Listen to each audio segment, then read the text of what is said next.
FN303 action. Testing out some brand new DK rounds that he sent me. And I don't have this cranked up all the way. I'm not really sure where I'm going to be at here, so first things first, I'm going to test my power, and then I'm also testing out my new barrel here.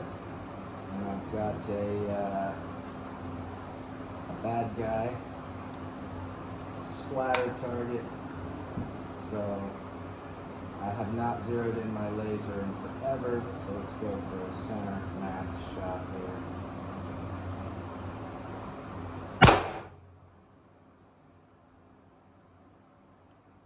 .526. Don't think I need to crank up anymore. Let's shoot this guy in his head.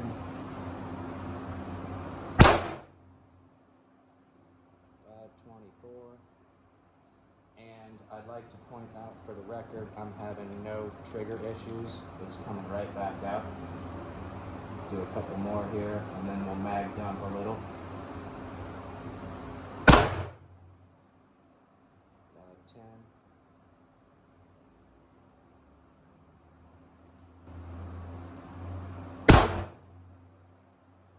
515.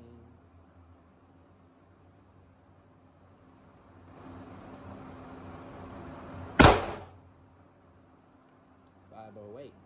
Alright, I'm going to degas for a minute here.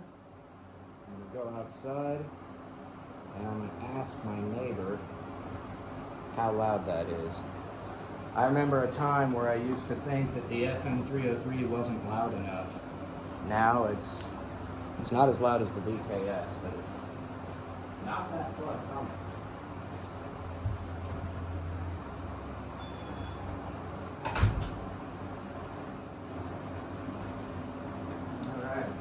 So I just, I got my neighbor out there. This is my 300-pound, like, gruff, redneck, drunken neighbor that I used to go on and on talking about. This guy, I used to shoot him and his brother, and they used to shoot each other with the Byrna when I first got it. Like, they'd be drunk, they'd see me target practicing, and he'd grab it and shoot his brother, and then his brother would grab it and shoot him, and they'd be laughing hysterically, shooting those Byrna kinetic rounds at each other. And yeah, they'd have welts and bruises the next day, but that's when I realized that the Byrna ain't shit unless you're really packing some pepper behind it. You know what I mean? So, but I just went out there and asked him, like, how, you know, that, did you hear that bang? Because he's sitting right next to some music. He's like, yeah, I heard that. He's like, what was that? And I said, well, that's me doing some target practice on a new marker. And I'm just wondering, just how loud does it sound to you out there? And he's like, I think you're good, man, with all the construction that's been going on here and like just the normal noise of the neighborhood. I think you're good. I'm like, well, does it sound like gunfire? And he's like, no, it sounds more like a nail gun. And I was like, okay, good. Now it's going to sound a lot more like gunfire when I rapid fire it. And right now I got my next door neighbors carrying in some groceries, so I'm going to get it just a minute. But that's going to be next on the agenda. All right, folks.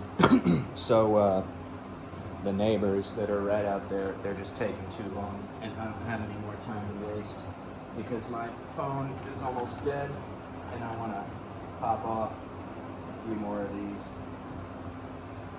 So just to show you, by the way, these are 8 grams, not 10 grams. So, you know, I was right at about 100 joules there at 525, a little bit less down at 510. I'm gonna see where we're at here. I just want to fire off another round or two, and then I'm going to dump the rest of it. 502.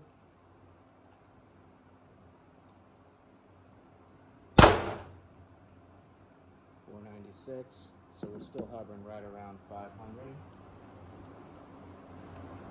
God, I'm so nervous to do this. It can easily handle that. And that.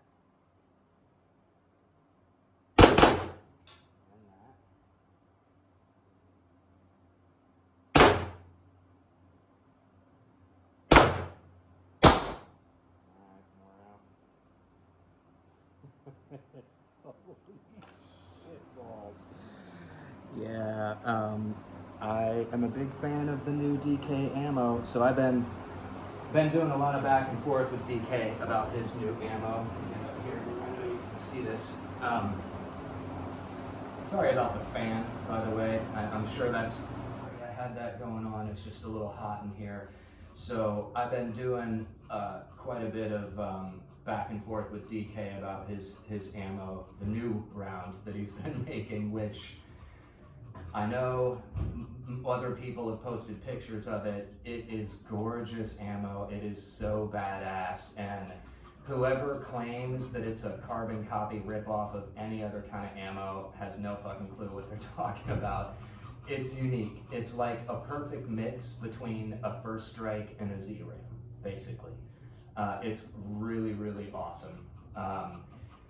Prior to his new set of ammo, the old stuff was cool, but I could not get it to cycle in my FN because it was just a little too long, maybe a hair too fat. But these are just dropping right into my drum mag here like nobody's business. And as you can see, they're firing really well. And my issue so far is when I was cranked up to 100 joules or more, I had cycling issues where I would depress the trigger and fire a shot, and it would take like just a half a second for the trigger to click back out. And so I couldn't be like, ba ba ba ba ba ba, and I definitely couldn't be like, ba ba ba ba ba ba ba ba, you know what I mean? And that's what I love. That's what made me fall in love with the FN is how well it rapid fires. And you know, I've sent over 7,500 rounds through this thing, and the firing pin is never broken. The set screw, if it even has one, I think the firing pin might be welded to the bolt. I've never tried to disassemble it. So yeah, you know, I wasn't really worried about my firing pin breaking shooting at 100 joules. What I was worried about is some other part of the internals of the auto mag not functioning properly and therefore giving me cycling issues, but I don't have that. And so you know what? I am actually gonna do one more mag here of HPs. And so you saw that, I'm at 100 joules, right? And I'm just gonna dump this whole fucking mag.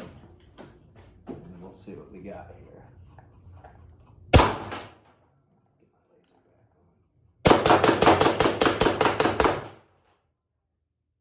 Any questions?